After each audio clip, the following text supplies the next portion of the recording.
Ini yang buat pidana saya nggak maju karena dia sangat dibutuhkan untuk memenuhi berkas. Jadi biar lawyer-lawyer kayak saya ini takut untuk bicara. Inilah Pak, makanya Indonesia nggak bakal bisa sehat. Saya sangat trauma, sangat shock, sangat stres, sampai saya... Oke, hari ini gue kedatangan Casey ya. Soalnya menurut gue mafia tanah ini benar-benar menyeramkan gitu. Gue awalnya jujur lumayan bolak-balik. Aduh, undang nggak ya? Soalnya gue selalu ngerasa kalau misalnya mafia tanah itu tuh kaitannya lebih ke pengusaha, orang yang berduit, yang mau ekspansi pabrik segala macam gitu kan. Baru mereka bisa kena kasus mafia tanah. Tapi habis itu gue keinget sama satu kasus ya. Ini gue bacain, yaitu di Taman Duren Sawit, Jakarta Timur. Pemilik rumahnya itu udah punya SHM, udah punya IMB, udah tinggal 28 tahun, udah lunas pula gitu. Habis itu udah otomatis belinya sejak tahun 1994, tiba-tiba rumahnya itu dibongkar gitu. Jadi setelah itu gue lihat ini kayaknya bukan cuman buat pengusaha doang deh. Tapi case mafia tanah ini wajib kita pelajarin semua supaya jangan sampai kita itu bisa kena gitu. Soalnya gue rasa kesalahan yang utama itu adalah kalau misalnya ngerasa ini kebodohannya orang, ya kan, orang ngasal beli, ya kan, abis itu makanya dia kena gitu. Tapi sebenarnya enggak ya, sebenarnya benar-benar bisa kejadian ke semua orang ya. Inilah hukumnya Indonesia gitu. Makanya serem lah ya, udah punya SHM, udah lunas, masih bisa kena gusur kayak gitu. Makanya gue thank you nih Casey udah datang ya. Gue sebenarnya dengerin podcastnya Casey sama Grace Tahir gitu ya. Makanya abis itu gue reach out ke Grace supaya beliau bisa sharing bersama lah. Tapi mungkin boleh sharing konteks kayak kerugiannya berapa emang nih? Kerugian saya dan keluarga saya 8,5 miliar rupiah. 8,5 miliar. Okay. Seberapa besar nominal ini buat Casey dan keluarga? Untuk kami sangat besar. Itu adalah tabungan ibu dan bapak saya. Itu dampaknya apa tuh? Kayak setelah mengalami itu, ide awalnya untuk apa? Untuk kantor atau untuk apa? Jadinya awalnya tujuan membeli tanah ini untuk membangun pabrik keluarga saya. Jadinya usaha keluarga saya itu di bidang garment industry, dan juga pada saat itu keluarga saya juga ada kantor dan juga toko surfing di Bali. Jadinya tanah yang kita pakai usaha tuh semua sewa. Saya yang menyarankan ke keluarga, daripada kita terus sewa-sewa, mendingan kita beli. Jadi itu tujuannya kita membeli tanah ini untuk lanjut, biar mengurangi biaya operasional juga ke depannya. Iya, benar. Itu daerahnya di mana? Jadinya tanah yang kami beli itu di depan Rektorat Unut Jimbaran di Bali. Iya. Nah, terus apa tuh setelah ini kejadian kan otomatis ini tahun berapa ya? Ini kejadiannya tahun November 2013. 2013. Ya. Jadi dulunya sewa, beli supaya bisa punya aset lah ya. Iya, dan juga nggak bayar untuk sewa. Gitu kan. Nah terus setelah itu kayak gimana? Kan berarti kan udah 10 tahun lebih nih, tanahnya kan nggak bisa dibeli. Terus sekarang lanjutin sewa aja gitu? Jadinya perusahaannya dampaknya dalam perjalanan ini cukup banyak. Jadinya dampaknya itu kerugian uang yang 8,5 miliar. Itu sampai hari ini belum dikembalikan secara sepenuhnya. Kedua, dampaknya itu di akhir tahun 2018 kami memutuskan untuk menutup perusahaan keluarga. 2018 nutup? Iya, nutup. Karena kita nggak bisa lanjut sewanya, dan ya sebenarnya keluarga saya agak hancur gitu. Hancur dalam nggak bisa kerjasama lagi gitu. Karena kan bukan hanya dampak financial, kekeluargaan gitu. Jadinya ya kita tutup. Dampaknya juga waktu dan tenaga terkuras. Karena Oktober ini akan menjadi 9 tahun sejak saya melapor, dan belum ada kepastian hukum. Dan akan November bulan depan akan menjadi 11 tahun sejak kejadian di kantor oknum notaris PPAT. Kemudian dampak terakhirnya itu saya nggak malu memperlihatkan dampak emosinya sama mentalnya adalah saya nggak bisa, saya sangat trauma, sangat shock, sangat stres, sampai nyilet diri, sampai berpikir hampir bunuh diri, karena saya saking frustasinya, nggak tahu harus minta tolong kemana, Leon. Kemudian rasa trauma itu seperti saya selalu rasa takut kerjasama sama orang gitu. Apa orang ini niatnya baik sama saya, atau mungkin punya agenda something else gitu. Apalagi kalau udah tanda tangan perjanjian itu, kan untuk saya secara pribadi, kalau udah tanda tangan perjanjian tuh kan harusnya niat baik gitu. Tapi kalau setiap saya dikasih perjanjian tuh, saya trauma, saya nggak tahu apa orang ini niatnya akan nipu saya lagi, atau like different plan gitu loh. Sampai tangan saya tuh gemeter, Leon, sampai hari ini. Banyak mungkin orang lihat yang di luar sana selama beberapa tahun nih, saya always a happy face.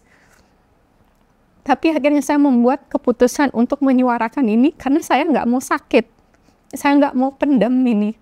Karena saya tahu kalau kita pendam banyak rasa sakit itu, sakitnya itu bisa jadi kanker, jadi saya lebih baik keluarin apa adanya, saya nyuarain, saya ingin menjadi bagian solusi. Saya nggak mau nutup-nutupin masalah seperti ini. Saya udah di dalam kegelapan ini, orang-orang ini masih berkeliaran, saya nggak mau ada korban bertambah. Oleh karena itu, Leon, itu. Iya, very very sorry to hear that ya. Itu pasti ya uang segitu besar banget, dan juga ya kan kita kan pasti semuanya berusaha dan berencana pengennya maju ya. Yang tadinya kita sewa, pengennya nabung, pengennya punya lah suatu saat gitu kan. Kayak itu semua impian orang gitu. Tiba-tiba gara-gara hukum dan juga mafia tanah ini bisa jadi seperti itu ya, benar-benar dampaknya kemana-mana. Dan tapi boleh sharing gak sih kronologisnya gitu? Emang pertama kali beli idenya ini beli tanah berapa meter, harganya berapa, di mana, lalu ngasihnya bertahap kah, lalu kejadiannya kayak gimana? Saya kronologinya November 2013, umur saya 24 tahun. Saya sedang mencari tanah untuk membangun pabrik keluarga saya di Bali. Karena masa sewa perusahaan kami, terutama garmennya itu mau habis. Kakak saya menghubungi orang yang kami sangat percayai, yang udah menjadi bagian keluarga kami, teman bapak ibu saya. Dia kerjanya sebagai maklar mencari tanah. Kakak saya, Kak Rory, hubungin Om S. Kakak saya bilang, kami mau lagi nyari tanah untuk bangun pabrik, kantor, toko. Om bisa bantu kami? Iya, Dek. Kemudian Om S menawarkan tanah di depan Rektorat Unut Jimbaran dengan harga 350 juta per are. Ditawarin harga 25 are, jadinya total nilainya itu 8.750.000.000. Kakak saya menghubungi saya kembali. Resi, telepon Om S. Saya hubungin Om S, saya buat janji, saya ke sana dengan supir keluarga, supir perusahaan keluarga, ke sana. Di sana di depan Rektorat Unut Jimbaran. Ini lokasinya. Om S nawarin tanahnya di sini. Di sini Rektorat Unut Jimbaran. Om S bilang ke saya, ini tanah pipil yang sudah dalam proses sertifikat. Saya lihat emang lokasinya sangat strategis. Kemudian setelah saya lihat lokasi tanahnya, saya kembali ke ibu sama kakak saya. Saya bilang, ini lokasinya sangat bagus untuk garmen, untuk toko, untuk kantor kita. Kita setuju membeli tanah yang ditawarkan oleh Om S. 27 November, Om S mengantar saya ke kantor Oknum Notaris PPAT di Bali, di mana pertama kali dia memperkenalkan 3 orang ini. Maklar H, temennya Om S yang mengakui bagian timnya Om. Mbak HD yang mengakui sebagai pemilik tanah dan penjual tanah, dan oknum notaris PPAT. Kami di ruangan bawah, kemudian saya diantar ke ruangan kecil di mana saya diberikan perjanjian pendahuluan oleh oknum notaris PPAT ini.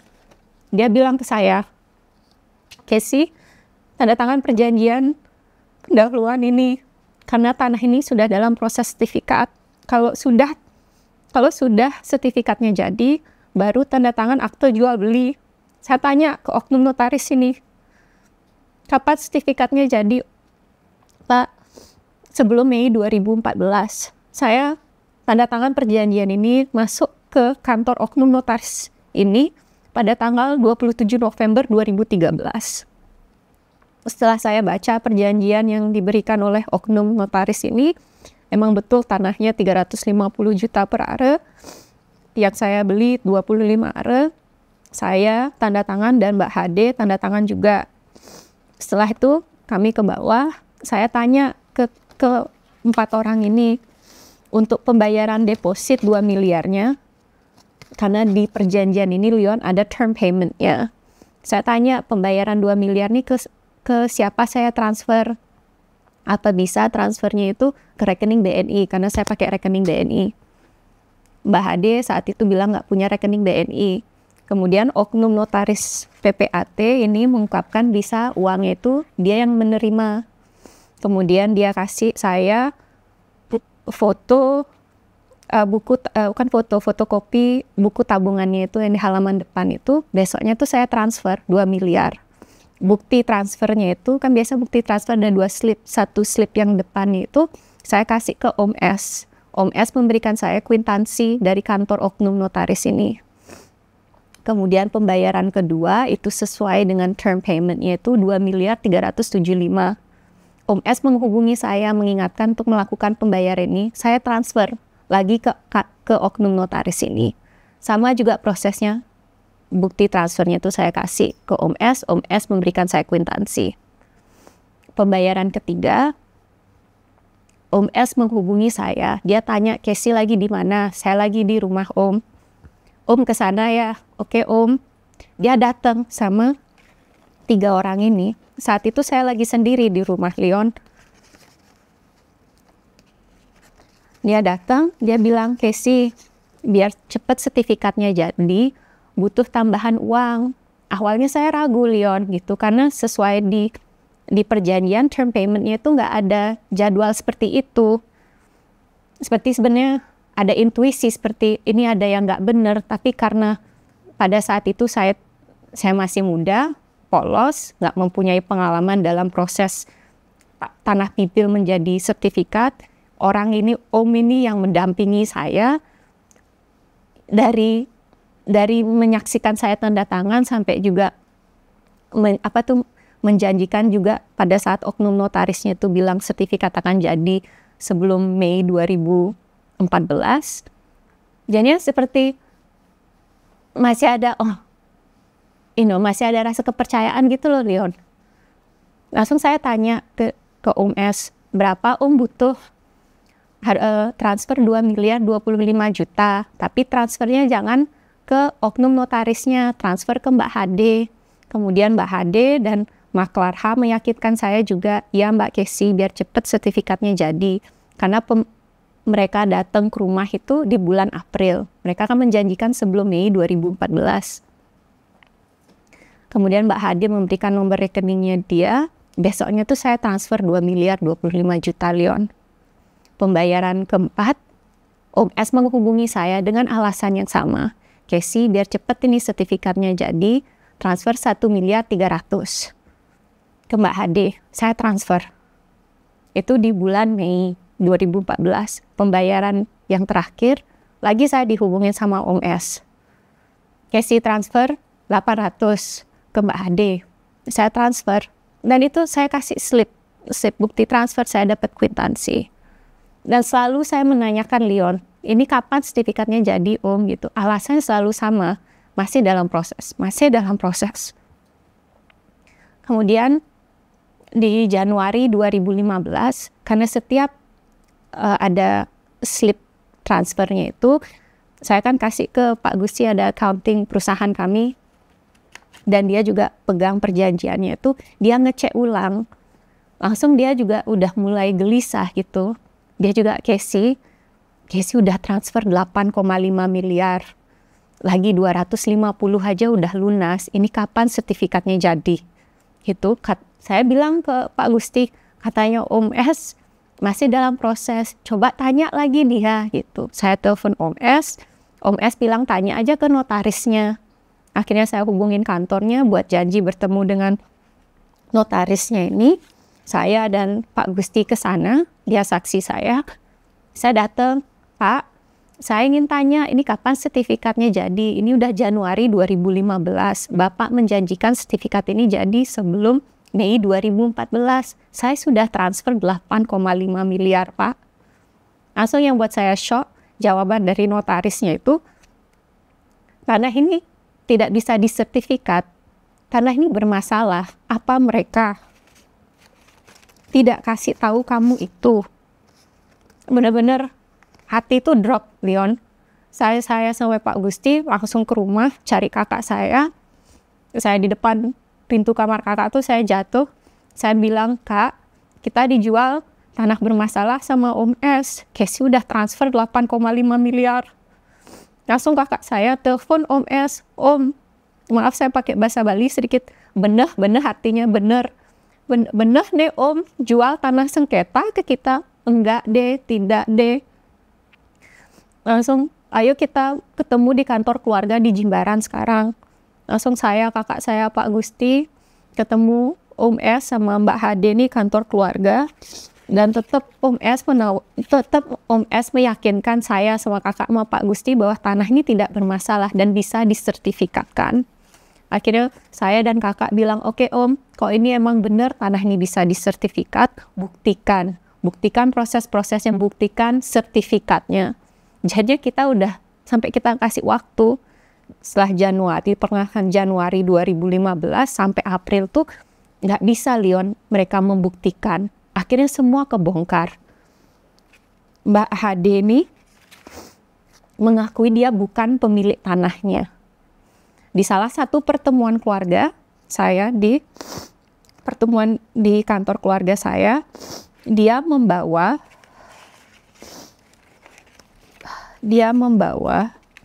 ahli waris, maaf ini nggak ada tulisan, dia membawa ahli waris dan pengacaranya, ini ahli waris tanah ini.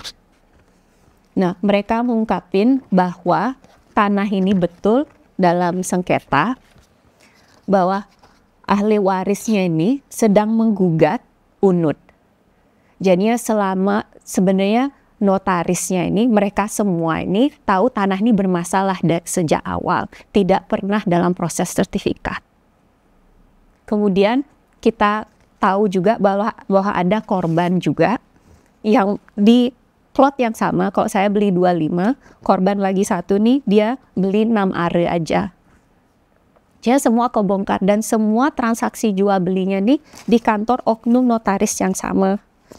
Oh, notaris yang sama berarti jual beli dengan dua pihak yang berbeda untuk tanah yang sama gitu? Iya, jadinya tanahnya ini luasnya ini 84 are, saya beli 25, korban lagi satu beli 6 are aja. Di lokasi yang berbeda? Lokasi yang berbeda. Iya, tapi di area yang sama. Gitu. Dan semua transaksinya itu di dalam kantor oknum notaris ini yang di Bali.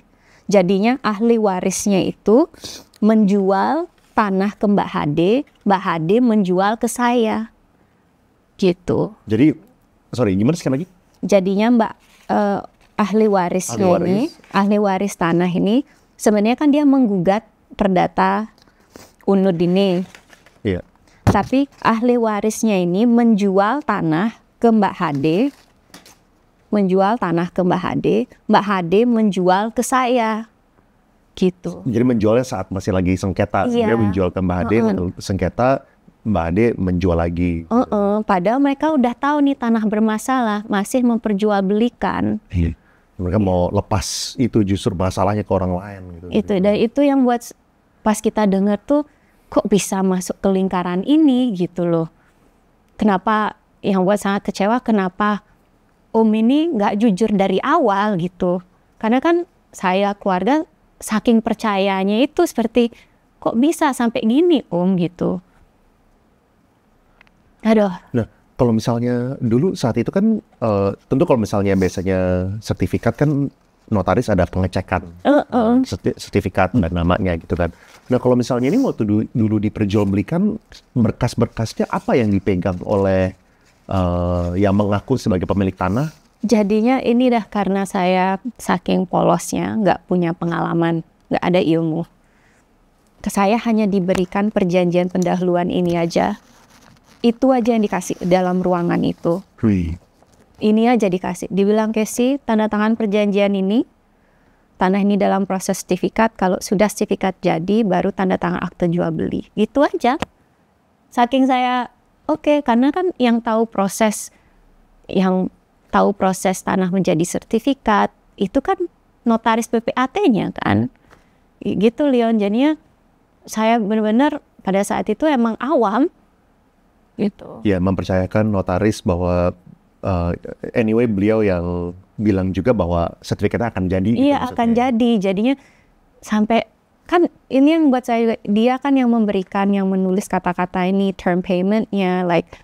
Jadinya saya pada saat umur 24 itu saya kira ini prosesnya, proses tanah kipil menjadi sertifikat pertama kali ya. Karena pertama kali gitu. Apalagi Om S yang mendampingi saya.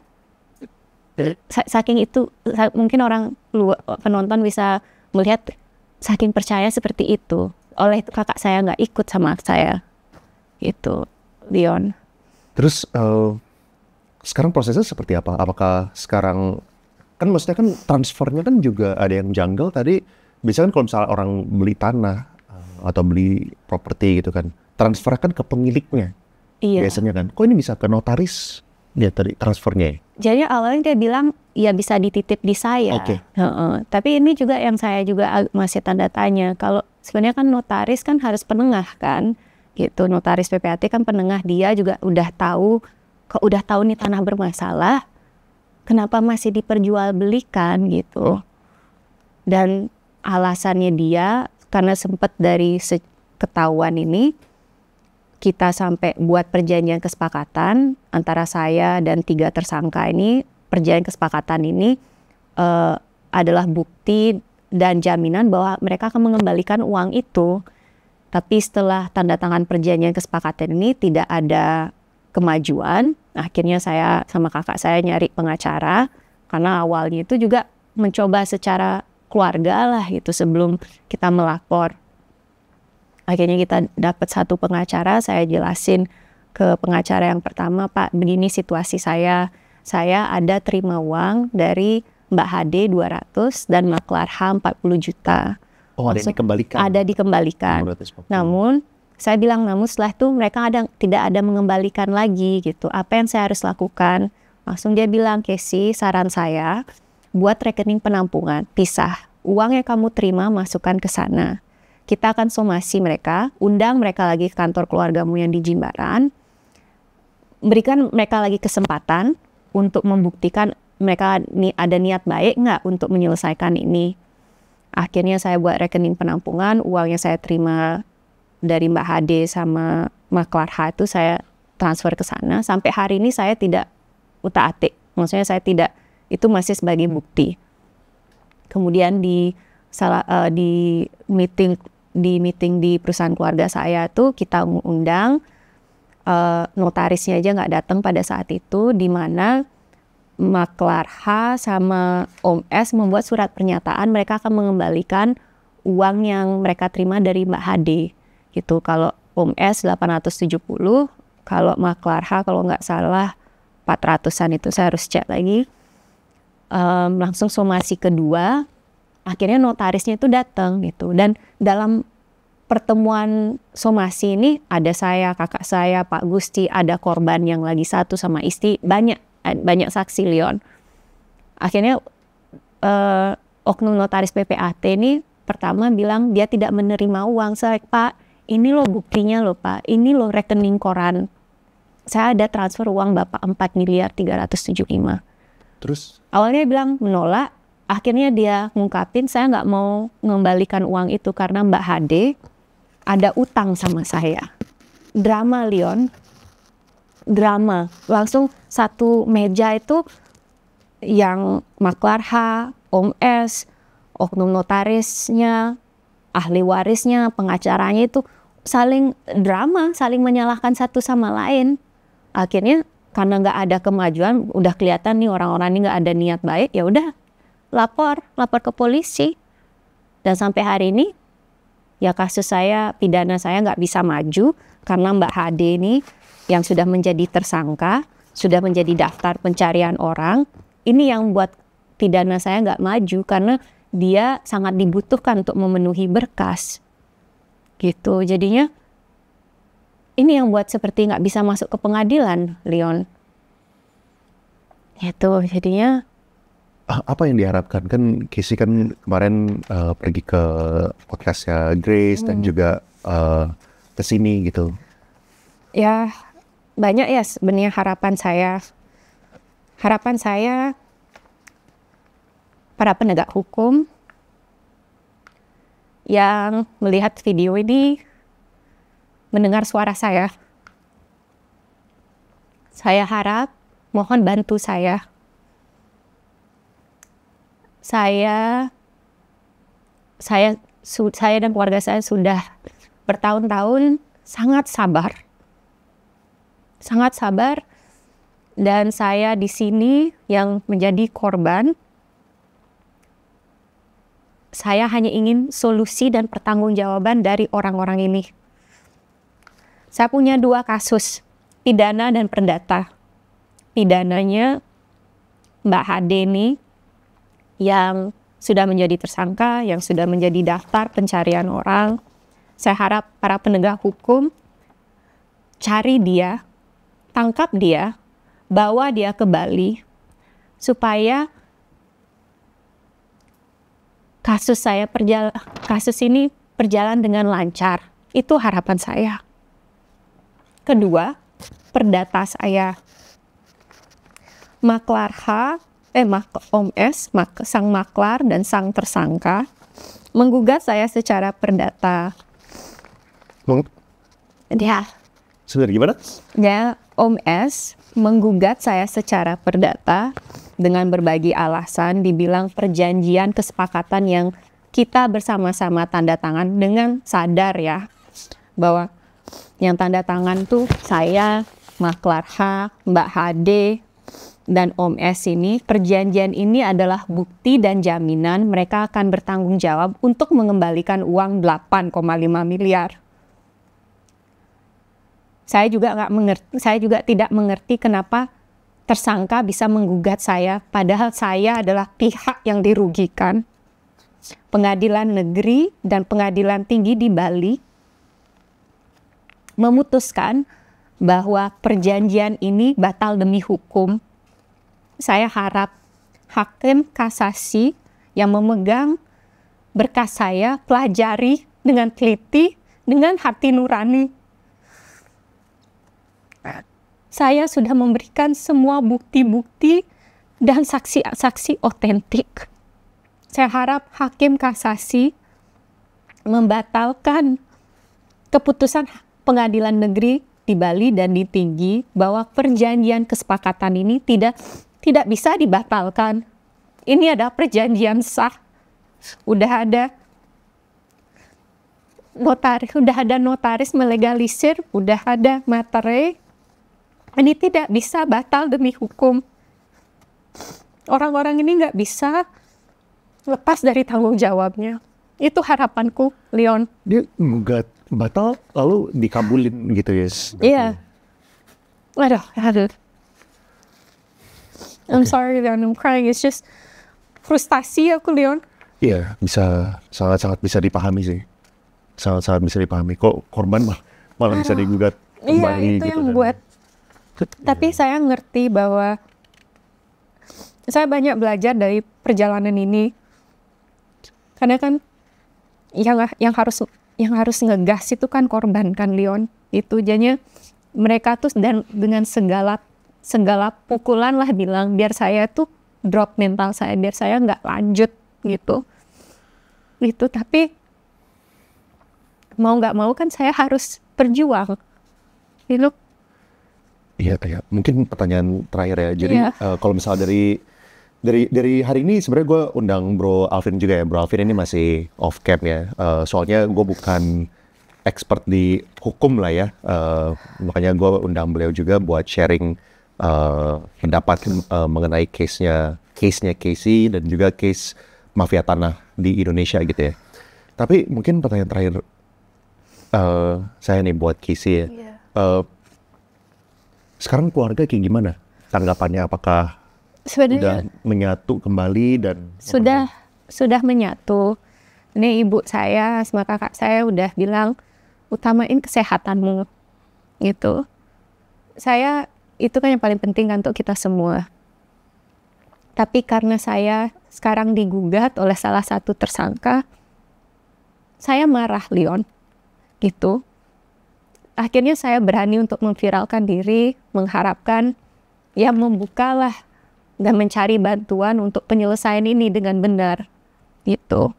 Ya keluarga saya udah mendukung, pokoknya jalaninlah yang terbaik. Kamu nyuarain ini bukan untuk hanya kita aja, untuk banyak orang, karena kan untuk berjuang itu kan bukan hanya uang aja keluar, semua. Banyak orang ingin membela diri, tapi kan mereka harus memperhitungkan banyak hal. Jadi kalau saya bisa, saya masih sehat, kenapa enggak aja coba sesuatu hal yang baru.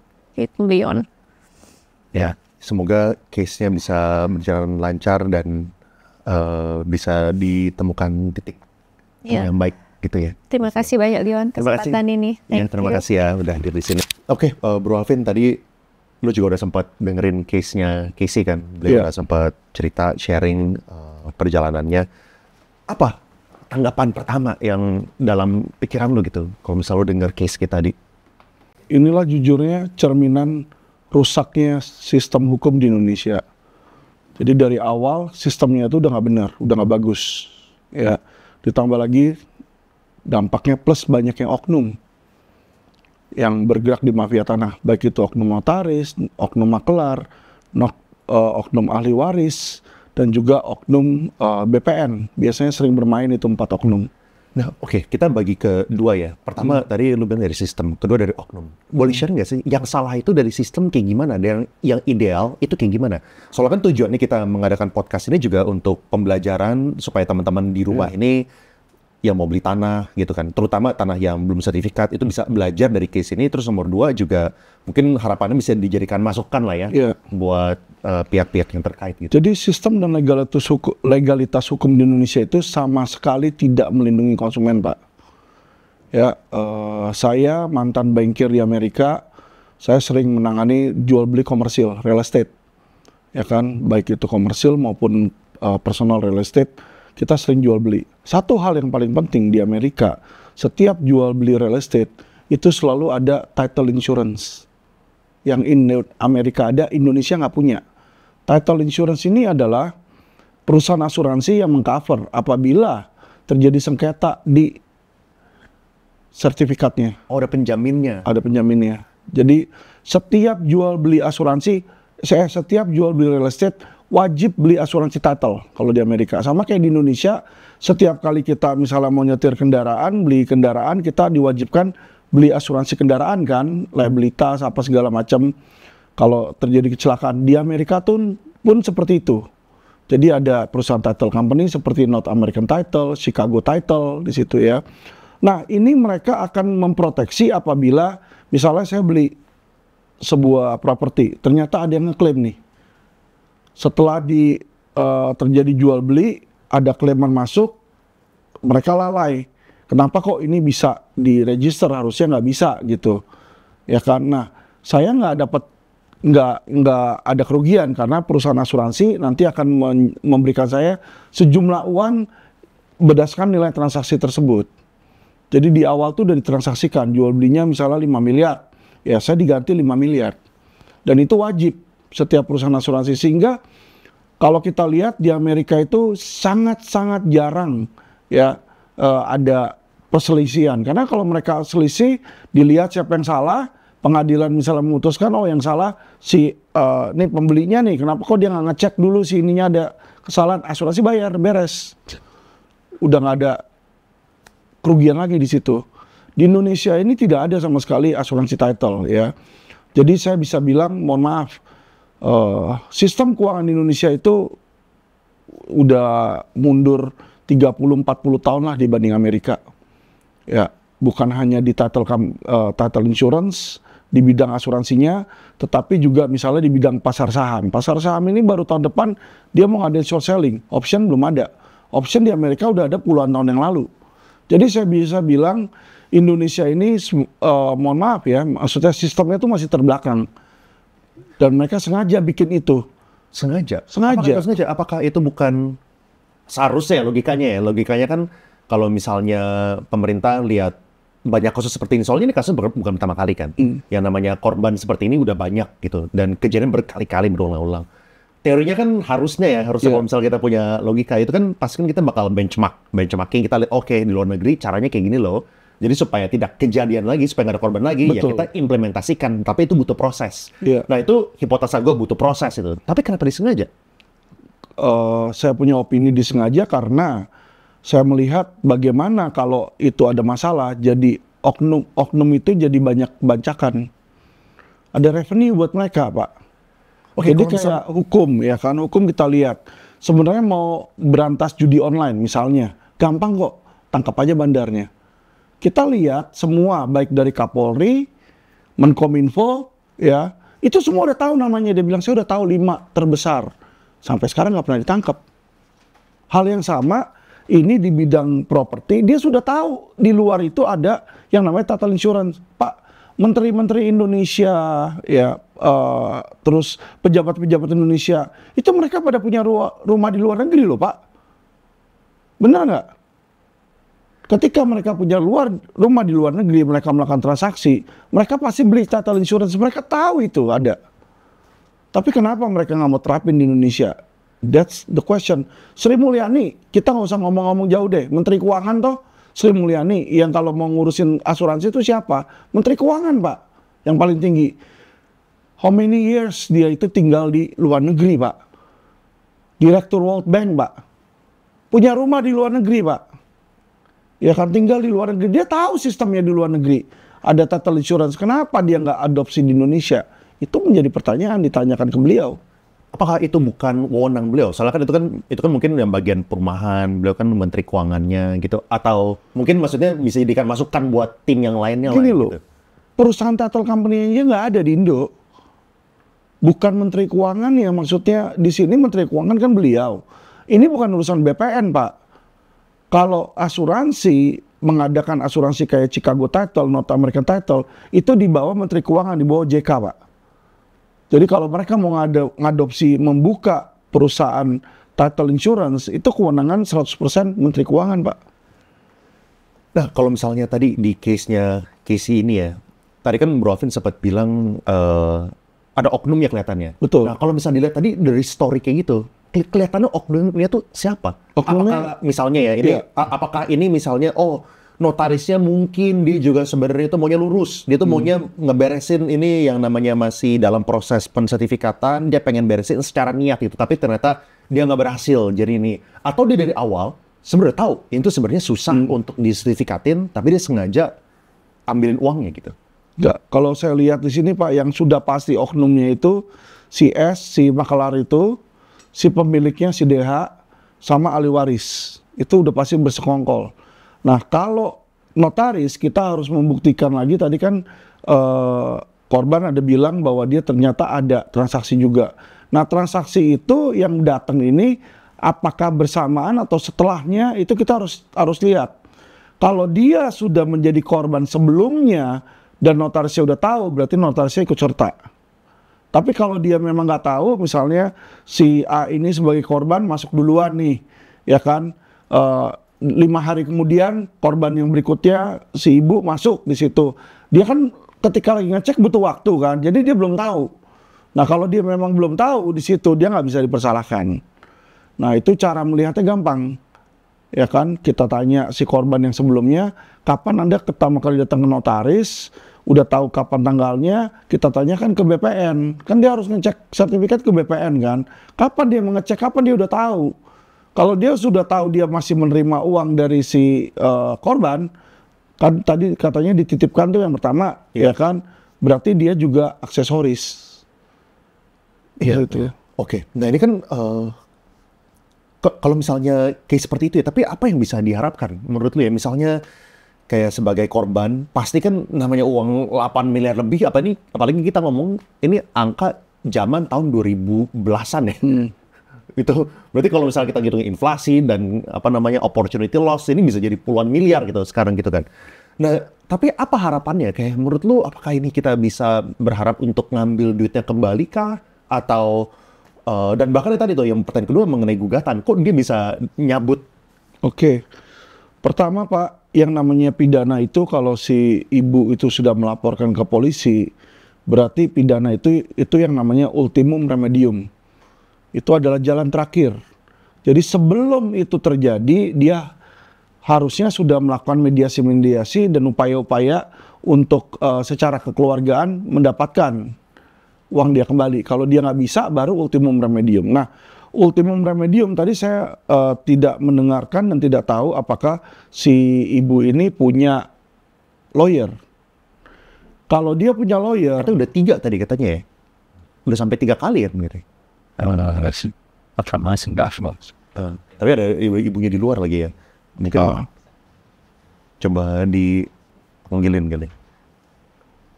Ada nggak ya? Oh lagi telepon. Udah nggak Ya, apa-apa. Jadi gini, kalau dia punya lawyer, seharusnya mohon maaf, lawyer itu memberikan nasihat. Satu hal yang sangat krusial Pak, ada yang namanya daluarsa penuntutan. Tadi si ibu bilang udah 11 tahun. Tahukah mereka bahwa 12 tahun itu penuntutan dia udah daluarsa? Pidananya udah nggak bisa jalan. Jadi setahun lagi nih, dia kabur, gak ditangkap, terus ketangkep tahun ke-13, diproses, itu udah nggak bisa dituntut Pak. Ada pasal 76 KUHP yang menyatakan daluarsa penuntutan 12 tahun. Ya, jadi ini pertama yang harus dia lihat. Kedua, sebenarnya ini polisinya ngerti nggak hukum? Mohon maaf. Ya, kalau seseorang tersangka, yang tersangkanya si DH, kenapa pertanyaan saya, si oknum makelarnya juga tidak dijadikan tersangka? Karena kalau penipuan dia aksesorisnya loh. Dia ikut serta dan dia membantu loh. Dia yang menawarkan, Pak. Ya kan? Semestinya dia tahu ketika dia nawarkan ke DH, dia punya koneksi ke DH ini kan, si pembeli nggak tahu kan. Berarti kuncinya kan sebenarnya si makelar ini dia yang mengerti. Ya, jadi selain si ini ada makelar dan ahli waris. Ahli warisnya juga sudah tahu itu bersengketa. Kenapa dia masih menerima uang? Kan dia nyalain ke ahli waris nih. Berarti minimal yang dua ini jadikan tersangka dulu dan disidangkan. Sehingga kasusnya nggak ada daluarsa, Pak. Itu satu. Ya. Kedua, apakah pengacaranya ada memberitahukan kepada si ibu bahwa ini ada TPPU-nya? Dia masukin nggak nih pasal TPPU? Ya. Kalau dimasukin pasal TPPU, itu bisa sidang in absentia, Pak. Jadi walaupun dia kalau udah tersangka nih, walaupun dia DPO, minta disidangkan secara in absentia. Kayak Joko Chandra waktu itu in absentia karena ada apa? Ada TPPU. Jadi ada pasal-pasal khusus TPPU, perdagangan manusia, ya, tipikor. Itu hukum-hukum yang mana memang bisa disidangkan tanpa kehadiran terdakwa. Jadi kalau dia cuma masukinnya tipu gelap, biasanya 372, 378, yang terjadi di sini ya dia mentok. Tapi kalau dia masukin TPPU, dia mau kabur sampai mana kek, ya kan, disidangkan dulu. Jadi ditok bersalah misalnya karena TPPU maksimum 20 tahun, misalnya kena 10 tahun. Suatu saat dia ketangkap, mau 10 tahun dari sekarang, 20 tahun dari sekarang, dia tetap harus jalanin tuh hukuman. Ya, jadi bisa melewatin daluarsa penuntutan itu. Nah, ketiga yang tadi Bapak tanya tentang gugatan. Kalau tentang gugatan itu siapapun boleh menggugat, siapapun Pak. ada dasarnya atau nggak ada dasarnya, dia bisa gugat. Jadi yang namanya gugatan, saya buat gugatan asal-asalan pun pasti diterima sama pengadilan. Ya kan? Karena kenapa? Ketika pertama kali mengajukan gugatan, yang penting ada bukti, ada surat gugatannya, kita bayar biayanya, persyaratan formilnya lah kita penuhi ya. Itu udah pasti masuk ke pengadilan. Jadi dia nggak ngecek dulu nih gugatannya ada meritnya nggak, bisa jalan atau nggak. Nanti di pengadilan lah dicek. Misalnya, oh exception, kena exception, dibalikin. Oh ternyata ini gugatannya ngawur, ya kan. Hasil putusannya misalnya memenangkan si tergugat gitu loh. Jadi kalau gugat siapa aja bisa gugat siapapun. Sama kayak laporan polisi, siapapun bisa gugat siapapun. Saya ngelihat bapak nih misalnya, wah tampangnya jebel ini ngeliat ke gua, kayaknya nih mau ngancem gitu kan. Saya laporin polisi misalnya. Pencemaran perbuatan tidak menyenangkan gitu kan. Boleh bikin laporan, tapi terbukti nggak loh, dia nggak ngapa-ngapain kok, nggak mukul saya, nggak apain saya kok. Akhirnya pelaporannya dihentikan. Kayak gitu, Pak. Kalau misalnya tadi sampai gugatannya itu dikabuli dan akhirnya perjanjian awalnya itu bisa dibilang sebagai apa, dicabut dan tidak berlaku, itu kayak gimana? Jadi saya nggak tahu isinya tuh apa. Jadi untuk kita bisa memberikan evaluasi kenapa ini dicabut, saya harus lihatin pertimbangan hakim itu gimana, gitu ya. Apakah benar ada celah untuk perjanjian ini batal secara hukum? Perjanjian secara KUH Perdata diatur di pasal 1320 dan 1338 KUH Perdata. Pasal 1338 berisi barang siapa membuat perikatan, nah para pihak, perikatan tersebut menjadi hukum, dasar hukum bagi si pembuatnya. Ya, sedangkan pasal 1320 menyatakan 4 syarat perjanjian itu sah.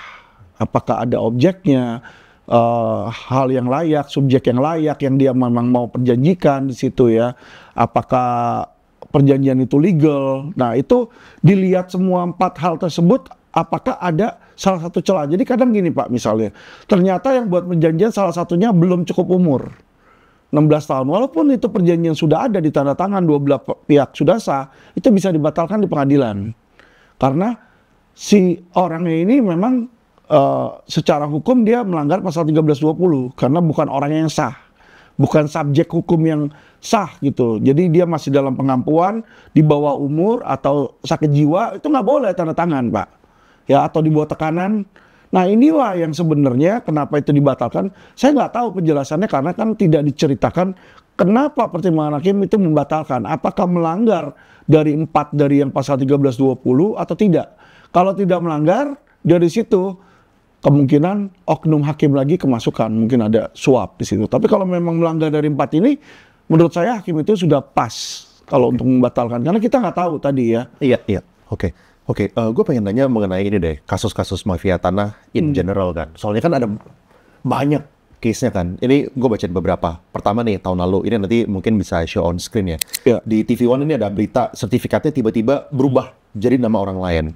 Habis itu menurut Menteri ATR BPN ada 87 kasus mafia tanah yang sedang menjadi target operasi itu. Jadi ada banyak lah. Bisa bahkan ex-menteri Menpora Bapak Haryono Isman bisa menjadi korban mafia tanah. Ini levelnya udah paling atas gitu. Betul. Ya apalagi kita-kita gitu kan. Lalu ini dari CNN, ratusan oknum BPN itu terlibat dalam kasus mafia tanah. Jadi kenapa sih kasus mafia tanah itu bisa segitu maraknya dan banyaknya gitu? Kasus mafia tanah itu Pak, berdasarkan list kejahatan adalah kejahatan nomor 1 di Indonesia paling banyak. Jadi pertama adalah mafia tanah, kedua adalah mafia keuangan, itu yang paling besar ya. Mafia tanah kenapa bisa seperti ini? Karena dari dulu itu pemerintah tuh nggak ada niat untuk memperbaiki. Kalau dia mau memperbaiki seperti yang saya bilang, perbaiki dulu sistemnya. Jadi kalau sistemnya udah dibuat kayak di Amerika, dia punya sistem asuransi, ada keterlibatan dari swasta untuk keep track Pak. Jadi kayak contoh, mohon maaf, kalau di Indonesia, Bapak tahu kan ada yang namanya BI checking kan, BI record kan. Jadi kalau Bapak berhutang nggak bayar, nanti ada tuh peringkat 1 apa peringkat 5. Kalau peringkat 5 mau kredit susah Pak. Nah di Amerika itu sudah bukan pemerintah yang keep. Kalau di sini kan BI yang keep, pemerintah. Di sana enggak Pak. Di sana ada FICO Score, ada TransUnion, ya kan, ada Equifax. Itu adalah perusahaan swasta. Dia yang nge-track para individual punya credit record. Nah, sama halnya Pak dengan real estate. Jadi kalau di luar negeri, di Amerika, ada perusahaan company yang keep track ke setiap sertifikat, setiap persil tanah. Jadi kalau ada yang bermain di pemerintahan, dia akan tahu. Karena dia punya rekornya sebelumnya. Jadi misalnya dari A udah jual ke B, ya kan? Ternyata sama pemerintah nggak dibalik nama nih. Dia udah ada di sini Pak rekornya. Ya, jadi di rekor dari perusahaan company itulah ketika melihat loh, kok ada perbedaan nih antara yang dicatat secara swasta dengan yang dicatat secara pemerintah. Dia tidak akan mau mengasuransikan sertifikat tersebut. Nah, ini menjadi tanda tanya bagi si pembeli dong. Lu mau nggak nih beli, tapi udah tahu nih perusahaan title-nya angkat tangan, berarti ini bermasalah. Di situ ada third party-nya gitu. Nah, itu Pak, itu satu dari sininya, ya kan. Jadi ini mencegah oknum BPN untuk bermain. Sekarang ini oknum BPN gampang banget loh Pak bermain Pak. Yang kasus-kasus yang paling sering cara mereka bermain itu seperti apa? Jadi mereka main asal ngeklaim aja. Jadi contoh Pak, ini saya kemarin ini masih ada ruko klien saya punya ya, PT HCI ini diklaim sama preman parkir. Jadi preman itu tinggal 3 ruko dari saya, di situ dari ruko ini ya. Dia main bilang ini gedungnya punya dia. Dasar hukumnya mana? Saya bilang ya kan. Dasar hukumnya hanya surat kuasa bahwa dia diberikan kuasa oleh pemilik sebelumnya untuk menjaga. Jadi intinya dia rebut gitu aja. Kita lapor polisi dong. Polisi nggak mau ngamanin. Pak, ini yang lucunya nih Pak, polisi nggak mau ngamanin, dia bakar itu ruko, sampai dia bakar itu ruko, saya udah minta surat perlindungan, Kapolres udah ngirimin pengaman Pak. Ya, datanglah pengaman ya, yang namanya di situ ya. Ini kepala unit berserta puluhan polisi. Yang ngamanin cuma ngelihat ruko dibakar, ada orang yang ngebakar, di situ nggak mau ditangkap Pak. Teleponan terus gini, saya kesel dong, saya marahin dia. Saya bilang, Pak, Bapak gimana sih? Bapak pengamanan, masuk dong ke dalam, tangkap dong orangnya di situ kan. Bapak lucu nggak Pak? Kayak begitu, sampai detik ini Pak, itu penjahat nggak pernah ditangkap. Yang ada saya terima panggilan dari polisi, saya yang mau dipidanain. Nah, jadi mereka itu, mafia itu sangat kejam loh Pak. Saya kasih tahu Bapak, Bapak bisa lihatlah di mana-mana orang yang udah teriak-teriak di situ. Ya, kita yang punya sertifikat sah, orang lain nggak punya sertifikat sah, orang itu bisa keluaran karena dia main sogok polisi, ya. Sedangkan yang sah ini tidak ditangkap-tangkap nih, yang penjahat yang nggak ditangkap, malah lawyernya sekarang yang bantuin mau ditangkap. Kalau bukan lawyer, yang misalnya yang teriak kemarin itu pemilik rukonya udah pasti dijeblosin penjara Pak, dengan alasan lain. Jadi ini yang sering terjadi. Jadi misalnya kita punya sertifikat sah nih, ya kan, dia cari-cari nih. Ketika kita punya sertifikat sah, dia nggak punya apa-apa, misalnya developer nakal ya, dia main pagerin aja tuh tanahnya. Jadi si pemiliknya itu nggak bisa masuk toh. Apa yang biasa dilakukan pemilik? Dia bobol kan, dia pikir di atas tanah dia kan, kena dia pengerusakan. Nah ketika dia di penjara ditekan, lo mau kasih nggak itu tanah buat gua? Jadi inilah Pak, saya tuh sudah berteriak sampai sama Kapolri, ya sampai saya katain dia, sorry ya, kata-kata binatang di situ. Nggak bergerak Pak, nggak bergerak Kapolrinya. Kan lucu, sampai detik ini yang bakar ruko Lebak Bulus, itu tiga ruko dari sebelah saya sudah bilang, itu ditangkap, nggak sampai 24 jam dilepasin lagi. Sedangkan penjaga yang seharusnya jaga di situ tidak mau menjaga, padahal udah ada surat dari Kapolres, si Kanit ini wajib mengamankan. Masa dia lihat orang bakar di situ, kita semua disiramin bensin, mau dibakar sama si premannya, dia diem aja Pak. Emosi nggak kita? Emosi toh, kita marah kan. Nah ketika kita marah itu, dibilang sama polisi brengsek ini, ya si kita ini mencemarkan nama baik dan fitnah. Dipanggillah kita ke polisi untuk ditekan. Jadi biar lawyer-lawyer kayak saya ini takut untuk bicara. Inilah Pak, makanya Indonesia nggak bakal bisa sehat. Saya sih nggak takut sama laporan polisinya, itu laporan sampah itu. Saya menjalankan tugas, dia menjalankan tugas. Dia pun kalau laporin saya harusnya izin Kapolri. Saya yakin dia nggak ada izin dari Kapolri kok. Kalau saya laporin dia kena. Tetapi Pak, di sini kalau orang-orang biasa, mohon maaf ya kayak si ibu itu yang nggak ngerti hukum, pasti takut, pasti stres Pak. Nggak bisa mikir, nggak bisa tidur, nggak bisa makan seperti yang dia bilang. Itu normal, itu yang dia ajar itu psikisnya supaya dia nyerah. Kalau dia nyerah, udah kayak begini ya, udah kan. Itu yang saya bilang, kalau kayak gini nggak bisa dilawan dengan cara-cara biasa. Harus dilawan dengan cara luar biasa.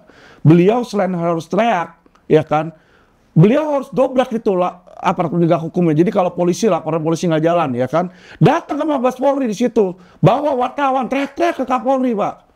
Itu baru upaya luar biasa. Karena sekarang hukum itu sudah tidak bisa ditegakkan. Bukti banyak Pak, bukan cuma itu yang Bapak bilang aja. Saya kasus properti itu ratusan Pak di kantor saya Pak. Ada yang oknumnya pejabat pemerintah Pak, ada yang oknumnya notarisnya, ada oknumnya di mana biasanya setelah dia jual dia kan dapat duit Pak. Jadi dia lawan si korban ini dengan uang si korban lagi. Dia dapat nih uang korban 8M, ya kan? Dia ke polisi, "Bang, ini tolongin Bang. Udah, lama-lamain aja Bang. Nih saya kasih 50 juta. Oh iya, besok lanjut lagi dikit, kasih lagi, mandek lagi." Gitu terus sampai kuat-kuatan antara si korban atau si yang nipu. Yang nipu dapat 8,5 M, dia masukin bank 10 tahun, uangnya udah jadi 20 miliar. Ya kan dia puterin. Banyak ya. Ya dia banyak. Nipu orang banyak dia. Udah dia suap terus itu polisi, gimana mau jalan Pak? Nah inilah makanya saya bilang ya, hukum di Indonesia, mohon maaf, mereka bilang saya tuh jelek-jelekin polisi. Tidak. Saya bukan jelek-jelekin polisi. Saya mengkritik sistem dan oknum mereka loh Pak. Ingat loh, sistem dan oknum. Bukan individualnya. Saya pengen Indonesia ini baik. Saya lawyer, diminta oleh klien saya mengamankan ruko dia. Udah jelas ruko itu masa surat kuasa. Dia bilang dia menjaga. Terus saya bilang, ini owner sebelumnya udah jual. Coba panggil sini ownernya. Oh nggak ada, ownernya lagi di Belanda. Nah dia kerahkan lah itu oknum-oknum aparat-aparat ormas Pak. Sama kayak yang kemarin pembubaran diskusi itu kan pakai oknum ormas kan. Nah oknum ormas datang ke situ pada takutlah orang yang tinggal di dalam. Diusir, digembok lagi sama dia. Gimana bisa mau dijual ke orang atau mau ditempati, bagaimana caranya kalau diganggu terus kayak gitu? Otomatis orangnya gerah kan. Apa yang dia lakukan? Ya udah, kalau kamu mau saya ini kan saya disuruh jaga kemarin. Dia sekarang mulai bikin alasan baru. Si owner itu ngutang sama saya 500 juta, Anda bayar dulu utangnya. Jadi itu alasan-alasan aja, sama seperti yang ibu dari Bali itu tadi bilang, ya kan? Alasannya ahli waris bilang si ibu HS ini berutang sama dia, makanya dia nggak mau balikin. Itu kan hal yang berbeda Pak. Ibu HS berutang sama jual beli. Kalau memang dia nggak mau terlibat jual beli, harusnya dia kembalikan dong. Dan kalau dia masukin TPPU, itu dia akan kena pasal 5-nya Pak. Karena pasal 5 itu menerima pasif. Oke, berarti yang kejadian ini bukan cuman yang non SHM doang ya? Yang kita itu tadi yang Bro Alvin bilang, yang udah SHM pun juga udah banyak yang betul mengalami isu yang mirip gitu. Betul. Sebenarnya. SHM hari ini nama saya, besok bisa berpindah atas sama Bapak. Mereka tidak melakukan pengecekan Pak. Jadi bisa aja kemarin itu saya punya klien ya, tanahnya diambil sama Sumarekon Pak. Berpindah ke nama Sumarekon nih. Kita bingung kok bisa nama Sumarekon, karena ahli warisnya di sini nggak pernah tanda tangan. Ternyata ahli warisnya ada kakak adik. Adiknya nggak pernah tanda tangan, kakaknya katanya tanda tangan. Tetapi menurut adiknya nggak mungkin kakaknya tanda tangan, karena kakaknya buta huruf. Di situ kan, kenapa kok berpindah tangan? Jadi, dan orang-orang ini bahkan ada yang ketika udah pindah tangan, orang meninggal Pak. Di situ. Jadi dia mau laporin, dia harus laporin sih yang malsuin kan. Sedangkan yang malsuin udah meninggal. Kalau dilaporin pun apa yang terjadi dengan kasusnya? SP3 karena pelakunya sudah meninggal. Alhasil ini nggak bisa dipidanain, harus mainnya perdata. Perdata mereka nggak mau pusing, sudah ada tanda tangan, walaupun tanda tangan ini mohon maaf palsu. Nggak ada yang bisa membuktikan itu palsu. Karena pembuktian asli atau palsu bukan di pengadilan Pak. penyidik yang membuktikan dengan digital forensik dan laboratorium forensik. Nah inilah sistem-sistem di Indonesia dibikin rumit setengah mati supaya ujung-ujungnya yang untung itu ya oknum-oknum. Makanya oknum-oknum itu di Indonesia kaya-kaya. Kalau misalnya pengalaman Bro Alvin ya di luar dari yang tadi tuh yang ruko, ada contoh-contohnya apalagi yang yang paling sering kejadian, dan juga mungkin pertanyaannya lebih ke kita kali sebagai orang biasa ya, kita misalnya pengen beli rumah gitu ya, kayak apa sih ya kita harus perhatikan supaya kita nggak kejebak dalam lingkaran inilah kayak mafia tanah ini gitu. Apa kita harus perhatiin? Misal kita udah minta notaris cek sertifikat, ya kan kita kan sebagai orang biasa itu yang biasanya kita lakukan. Betul. Sebatas itu kan. Tapi apakah itu masih kurang juga atau kayak gimana? Jadi Pak, banyak yang misalnya cek sertifikat, kalau notarisnya ini notaris dari sana, biasanya dia sudah tahu, dia ikut bagian dari mafia. Nah itu yang kita harus hati-hati. Jadi kayak tanah-tanah di puncak itu, gak usah jauh-jauh Pak, itu ada hotel tuh, satu Le Eminence namanya Pak, bintang 4 ya, di Jalan Raya Ciloto. Itu udah dibangun jadi hotel, masih banyak yang sengketa Pak. Jadi ada orang-orang yang bilang, wah SHM dia palsu, SHM mereka yang benar, banyak sekali gitu loh di situ. Nah, kadang kalau yang ngejual dia pakai notarisnya memang yang udah terlibat dalam hal tersebut, dia akan bilang, oh ya ini benar gitu kan. Nah, seharusnya notaris itu kita cari yang netral. Kalau bisa satu, notaris kita cari yang netral. Kedua, kita lihat tempatnya itu kosong atau ada isinya. Jadi kalau tempatnya ada isinya Pak, apalagi yang rumah-rumah itu, Bapak tahu rumah sitaan, hasil sitaan tuh banyak yang dicesi kan. Itu kita udah beli, sertifikatnya udah berpindah tangan Pak, owner sebelumnya nggak mau keluar. Dan kita nggak bisa keluarin dia. Kita keluarin dia nanti kena pidana, kita nggak keluarin masa kita beli cuma sertifikat doang, rumahnya nggak ada. Jadi kalau kita beli sesuatu, punya sertifikat aja itu tidak menentukan bahwa kita pemiliknya Pak, itu hati-hati. Bisa nggak kita menguasai juga objeknya? Jadi sering kita kuasai suratnya, objeknya kita nggak bisa kuasai. Objeknya sudah dipagar sama developer, atau objeknya ditempati oleh oknum di situ. Nah itu yang nantinya repot Pak. Jadi kayak contoh saya ketika ngambil ruko yang di Lebak Bulus itu, ya kan, rukonya itu ditempati oleh preman Pak. Preman dibikin jadi parkiran, ruko kosong itu. Jadi walaupun sertifikatnya sudah berpindah, objek atas ruko itu saya belum amankan. Nah ketika saya mau ngamankan, saya minta surat tugas dari polisi, datanglah polisi dengan anak buahnya ke situ untuk pengamanan, ya kan. Ternyata bukan yang ngamanin, dia cuma diem-diem doang. Saya jadi praduga tidak bersalah bahwa siapa tahu dia ikut kong kali kong sama ini penjahat. Saya udah pakai ormasnya udah berhasil bobol pintu, dia tinggal nangkep Pak, nggak mau Pak. Kan aneh. Iya kan? Orang itu padahal sudah maling, sudah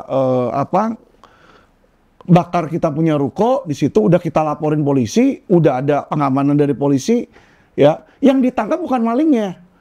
Malah dia argumen sama saya nggak mau masuk dengan alasan belum ada perintah dari pimpinannya untuk menangkap. Saya sampai begini loh Pak, aduh. Saya suruh nangkap maling belum ada perintah dari pemimpin. Masa lu lihat maling di depan lu kagak mau nangkep, lu polisi pakai baju resmi dan lu ada surat tugas? Aneh dong gitu kan. Nah ini Pak yang bener-bener, jangankan orang sipil Pak. Saya yang lawyer aja Pak. Saya begini, saya maksain agar supaya polisi ini menjalankan tugas. Saya yang dipidana Pak. Hebat nggak tuh? Berani nantangin saya polisi itu. Ya kan? Ya berarti tadi minimal kelihatannya nggak ada jawaban yang inilah yang bisa pasti menggaransi bahwa sebuah tanah ini aman. Nggak bisa Pak. Makanya disitulah investor asing pada takut ke Indonesia. Ya data center tuh sekarang Google ke Thailand, bukan ke Indo. Padahal ke Indonesia ngiming-ngimingin, ya kan? Takut Pak mereka Pak. Aduh mafia semua di sini. Jangankan dia punya, dia udah masukin duit, besoknya diklaim sama orang lain, siapa yang mau Pak di situ? Saya aja jadi takut kalau beli tanah di Indo. Males saya ngeliat kayak begini, enggak lah, mendingan serem. Iya. Cuman seminimal-minimalnya kalau misalnya tadi dua itu ya masukannya. Yang pertama Legalitas, sistem. legalitas ya perbaiki kalau misalnya dari Iya. segi pemerintahan. Tapi kalau misalnya dari kita sebagai kita kan ada dua hal ya. Pertama Iya. kita berharap pemerintah bisa menuju ke arah yang lebih baik. Betul. Nomor dua ya ada sesuatu yang kita udah bisa lakukan duluan lah. Tapi ada dua tuh tadi yang lu bilang. Nomor satu adalah cari notaris yang netral. Betul. Terus nomor dua, bukan cuma dari segi Sertifikat. sertifikatnya aja, tapi fisiknya juga. Ya, fisiknya lagi ditempatin orang nggak? Tempatnya orang nggak. Kalau lagi tempatin orang, 1000% bisa bermasalah itu. Ya masih mau kebayang kayak gini. Oke, kita nggak di tempatnya orang, tempatnya kosong gitu kan. Tapi tau dari mana bahwa sekarang waktu kita lagi ngecek, ini lagi kosong, besok tiba-tiba dia datang. Balik, sorry di sini udah lama gitu. Maksudnya oke, kita ngecekin, tanya tetangga segala macam, kerja sama juga. Sama jadi kayak, kan ngecek kan juga gimana caranya. Itu gitu. dia, makanya saya bilang. Kayak Kecuali grade ada area. asuransi kan seperti yang saya bilang. Kalau ada asuransi kan kita salah walaupun udah ngecek gimana salah, tetap nanti dibalikin uang kita. Iya. Kalau di Indonesia nggak ada, Pak. Ini kemarin yang di ini juga seperti itu. Kita di Jakarta Utara tuh kita ada 2 ruko nih, kiri sama kanan di sini ya. Dia beli yang ini nih. Dia beli yang ini udah balik nama SHM. Nah, owner yang punya di sini, Pak, ya kan? Dia sewain ruko dia sewa di sini, sengaja sewa di sini. Nah, ketika yang ini suruh dia keluar, dia kagak mau. Dia bilang ini milik dia. Apa yang terjadi? Dia gugat toh, saling menggugat nih, ya kan? Nah, bisa dia punya sertifikat seolah-olah yang di sini, dia ngakunya itu yang di sini, unitnya, dimenangin di pengadilan, kan lucu. Jadi orang itu nggak mau ngecek turun lapangan, nggak mau lihat nomor, dia cuma lihat oh ya ini kan bersebelahan. Jadi banyak hal, Pak, yang bisa dijadikan alasan. Bukan cuma surat kuasa yang tadi saya bilang, oh saya surat kuasa suruh jaga. Selama belum ada pencabutan surat kuasa, saya nggak mau keluar dari sini. Lah, lu kuasa menjaga kan lu bukan owner. Saya pemilik. Saya bilang ke polisi, polisi nggak mau keluarin. Saya bilang ke Pemda cuma bilang, oh ya itu memang preman di situ. Ya kan, tiap kali nginin parkiran dia dapat apa? Dapat sogok suapan dari situ. Makanya dia nggak mau saya dimenangkan. Dia mau neken nih orang yang di sini. Dengan alasan agar supaya ini ruko mereka bisa pergunakan. Ya nggak boleh, nggak bisa berengkonnya dia. Jadi sangat berbahaya, Pak. Apapun mereka bisa lakukan. Saya kasih tahu, kalau Bapak nggak kuat, ya kan, wah jangan harap bisa menang deh. Apalagi kalau lawannya nanti developer gede. Kalau yang si Ibu Bali tadi itu, lawannya Pak, mohon maaf Pak, itu masih oknum kelas 3 itu Pak. Kalau yang turun kayak law firm sekredibel saya, bakal kencing-kencing di sana. Karena saya akan bilang sama mereka, lu kenapa nggak masukin TPPU? Kalau masukin TPPU kenapa ini cuma DPO doang? Sidangin dong, lempar ke kejaksaan untuk disidangkan, karena itu bisa in absentia. Nah itu yang kadang-kadang orang nggak tahu, Pak. Ilmu pidana mereka tuh nggak tinggi, kadang-kadang nggak semua lawyer itu hebat di pidana. Jadi contoh kayak Hotman Paris. Hotman bagus, tapi specialty dia, Pak, adalah kepailitan. Jadi kalau masyarakat mau ngurusin kepailitan ke Hotman, tapi kalau ngurusin pidana ke Hotman memble, Pak, karena memang dia kagak ahlinya. Kayak Bapak adalah ahli bedah jantung, ya kan? Suruh ngurusin anjing belum tuh bisa. Anjingnya sakit misalnya atau ikan sakit kan? Karena kan keahliannya, kekhususannya itu beda, Pak. Iya, iya. Oke, ya semoga ini bisa jadi masukan ya buat pemerintahan dan juga masukan buat teman-teman semua yang mau investasi tanah, beli properti gitu ya. Harus hati-hati lah, ekstra hati-hati gitu ya. Soalnya uang beli properti itu nggak pernah ada yang kecil, nggak pernah ada yang murah. Seminim-minimnya itu ratusan juta, kalau nggak udah miliaran. Thank you banget bro, atas Siap. waktunya. Oke, Thank you Pak. banget.